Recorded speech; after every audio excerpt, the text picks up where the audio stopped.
Hello, in this video I'm gonna show you how to change your DREAME X30 Ultra's voice prompt language. So let's begin.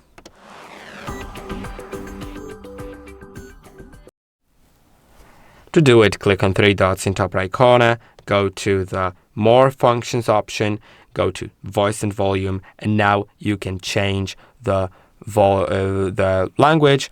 Let's select, for example, that's Chinese, and now it's applied. You will hear a voice prompt in that language, confirming the language was changed, and from now on, all the voice prompts will be in that language. I'll switch back to English, and that's it. I hope that this video was helpful. Don't forget to like and subscribe, and I'll see you in the next one.